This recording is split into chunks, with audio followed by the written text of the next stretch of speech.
Hi guys, तर मी आज आली आहे माझ्या मम्मी पप्पाच्या घरी. त्यांच्या इथं सामान लावायचं. तर पप्पानी बोलवलं होतं की ये बाबा आमच्या इकडं स्वयंपाक करू लागायला मदत कर. मग मी आले बरं.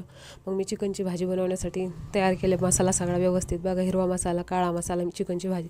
मग मी फोडणी दिली, मस्त तडका दिला एकदम छान असा. मसाले हे टाकून वेगवेगळे, प्रवीण मसाला, कोल्हापुरी ग्रेव्ही मसाला टाकला मी, धनिया पावडर टाकलं आणि त्यानंतर चिकन मसाला टाकला त्याच्यामध्ये. त्या मसाल्यांमध्ये परतलेल्या एकदम छान असं 5-10 मिनिट छान वाफवून घेतलं बरं ते.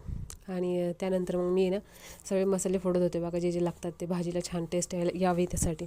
आणि मग चिकन टाकलं बरं त्याच्यात. एका साईडला मग पाणी गरम करायला ठेवलं आणि ते पाणी पण टाकलं. आणि अशा प्रकारे झाली आपली चिकनची भाजी तयार. त्यानंतर मी अशा फटाफट पोळ्या केल्या. म्हटलं पटकन पोळ्या करावं म्हणजे ते जातील लवकर. माझ्या पप्पाला 7ला जायचं होतं, निघायचं होतं रात्री गाडी घेऊन. त्यामुळं मग ते टेम्पो भरत होते, त्यासाठी टेम्पोमध्ये सगळा सामान पसारा हे भरत होते. आणि त्यानंतर मग पसारा भरणं झाल्यानंतर मग मी रांगोळी भरत होती गावाला न्यायला, कारण की गावाला पसारा न्यायचा होता त्यामुळं.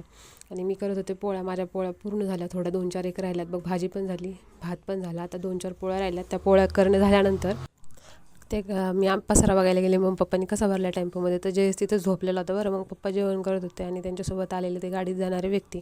त्यानंतर मग राज आणि जयेश बसले बरं जेवायला. राजला जयेशला असतोय मला बरं, व्हिडिओ काढत होते मी तर. आणि जयेश मला वाकडं दाखवते कसं काढायली व्हिडिओ म्हणून. त्यानंतर मग आहे ना हे ते पप्पाची वेटिंग करत होते, कधी जाणार आहेत माझे माझे मामा मम्मी बाहेर, की बाबा टेम्पो कधी जाईल. त्यानंतर अमोल आल्यावर टेम्पो गेला, कारण की अमोल आहे ना बॅग आणायला गेला होता दुसरी. मग त्यानंतर आहे ना मग मला भूक लागली. मग मी जेवण केलं. माझ्यासाठी मेथीची भाजी, टमाट्याची चटणी आणि पोळी बनवली आणि खाल्ली. धन्यवाद.